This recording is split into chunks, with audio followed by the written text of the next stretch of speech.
বিসমিল্লাহির রহমানির রহিম। কলকাতার এক বিখ্যাত সাংবাদিক বাংলাদেশের স্বৈরশাসক হাসিনার ব্যাপারে একটি কলাম লিখেছেন। আমি সে বিষয়টি তেলাওয়াত করার মধ্য দিয়ে আমি আমার সংক্ষিপ্ত আলোচনা করতে চাচ্ছি। তিনি এভাবে লিখেছেন, 3 দশকে শেষ করলেন, দেশের মানুষকে ঋণে জর্জরিত করলেন, তার দলকে শেষ করলেন, তার জন্য নিরলস কাজ করে যাওয়া হাজার হাজার কর্মীদের মৃত্যুর মুখে ঠেলে দিলেন। দেশের বিচার বিভাগ, প্রশাসন, অর্থনীতিকে পঙ্গু করে দিয়ে একা একা দেশ থেকে বিশাল কার্গো বিমানে করে 125টি লাগেজ ভরে স্বর্ণ, রৌপ্য, ডলার সহ মূল্যবান সামগ্রী নিয়ে নিরাপদে ভারতে পালিয়ে গেলেন। তিনি শুধু নিজের কথা ভাবলেন, নিজের নিরাপত্তার কথা ভাবলেন, তার দলের নেতা কর্মী অন্য কারো কথা ভাবলেন না। বাংলাদেশের হাসিনা অধ্যায়ের অবসান হলো। অত্যাচারী শাসক তকমা গায়ে নিয়েই তাকে আগামীর বাংলাদেশ মনে রাখবে। পদ্মা সেতু থেকে শুরু করে মেট্রো রেল সহ বহু কাজের অবদান শত শত লাচের স্তূপের নিচে চাপা পড়ে গেল। কিংসুক প্রামাণিক, সংবাদ প্রতিদিন, কলকাতা। প্রিয় ভাইয়েরা, আপনারা কি বুঝলেন? আমরা এতদিন শুনেছি আমাদের দেশ থেকে হাজার হাজার কোটি টাকা পাচার হয়ে গিয়েছে।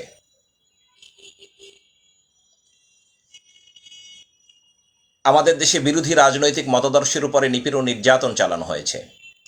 অন্যায়ভাবে জোরপূর্বক তাদের উপর অবিচার করা হয়েছে, তাদেরকে কারারুদ্ধ করা হয়েছে, কাউকে কাউকে বিতর্কিত ট্রাইব্যুনাল গঠন করে ফাঁসির মঞ্চে পর্যন্ত নেওয়া হয়েছে। কিন্তু আমাদের কাছে অনেক কিছুই অস্পষ্ট ছিল,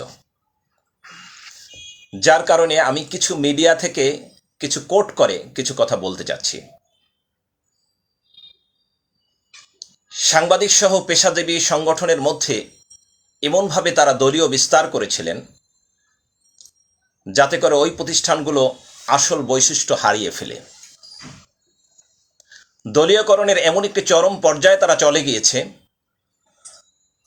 গ্রাম্য আনসার থেকে শুরু করে দেশের সচিব পর্যন্ত সকল বিভাগে সর্বস্তরে নির্লজ্জ দলীয়করণ করা হয়েছে। এদেশের পুলিশ, মিডিয়া, আর্মির সকল সেক্টরে নিজেদের ব্যক্তি স্বার্থ চরিতার্থের জন্য, নিজেদের স্বার্থের জন্য রয়ের এজেন্টদেরকে বসিয়ে দেওয়া হয়েছে। দেশের সাথে এই চরম গাদ্দারি, যেটা ইতিহাসের, শুধুমাত্র বাংলাদেশের ইতিহাস না, গোটা বিশ্ব ইতিহাসকে মেলান করে দেয়। এমনকি মসজিদের ইমাম সাহেব মসজিদের মেম্বারে বসেও তিনি কোরআন হাদিসের সঠিক কথা বলতে পারতেন না, সেখানেও বাধা চলে আসত। স্কুল শিক্ষক তার শিক্ষা প্রতিষ্ঠানে সঠিকভাবে শিক্ষা দেয়া থেকে বঞ্চিত ছিল। জাতীয় বিশ্ব জনমত উপেক্ষা করে একদলীয় শাসন ব্যবস্থা, একটি নির্লজ্জ ব্যবস্থাপনা তৈরি করা হয়েছে, যার ওই ফলশ্রুতিতে দেশের আজকে এই চরম দুরবস্থা।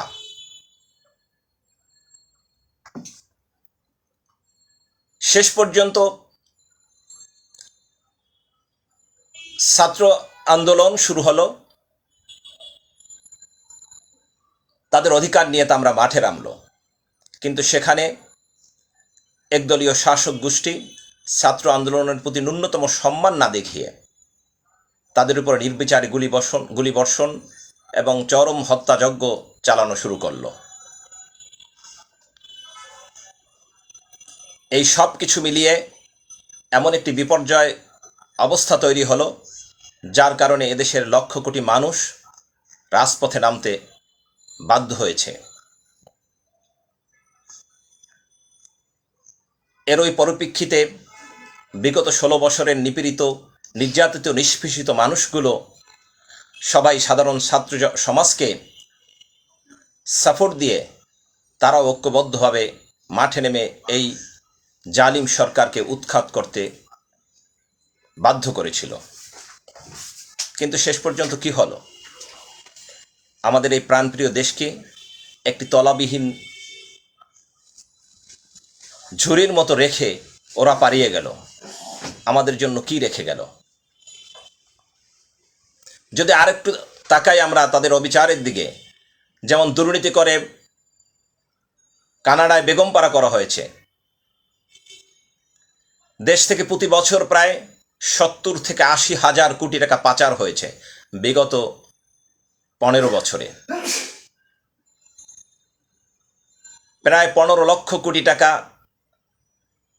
কিছু কিছু জরিপে কিছু অর্থনীতিবিদদের হিসাব অনুযায়ী প্রায় 15 লক্ষ কোটি টাকা এই পর্যন্ত পাচার করা হয়েছে, যা দিয়ে দেশে আরও শতাধিক মেট্রো রেল থেকে শুরু করে ব্রিজ করা যেত।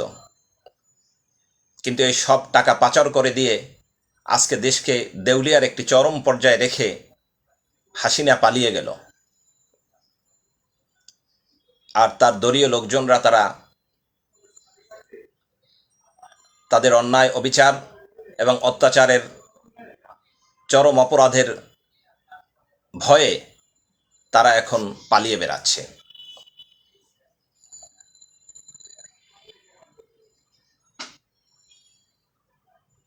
আমরা দেখেছি পুলিশ বাহিনী, দেশের শান্তি শৃঙ্খলা বাহিনী, শান্তি রক্ষা বাহিনী, তারা শেষ পর্যন্ত নিজেরাই নিরাপত্তাহীনতায় ভুগছে। যারা মানুষকে নিরাপত্তা দিবে তারাই নিরাপত্তাহীনতায় ভুগেছিল। গোটা দেশটাকে একটা যেন নরকে পরিণত করেছিল। এই নরক থেকে আল্লাহ হয়তোবা এই বিপ্লবের মাধ্যমে মুক্তি দিবে, আমরা এটা আশা করি। তবে আমি যে উদ্দেশ্যে আজকে এই লাইভটি করছি সেটার একটি মাত্র লক্ষ্য মাননীয় প্রধান উপদেষ্টার বরাবরে, যেটা হচ্ছে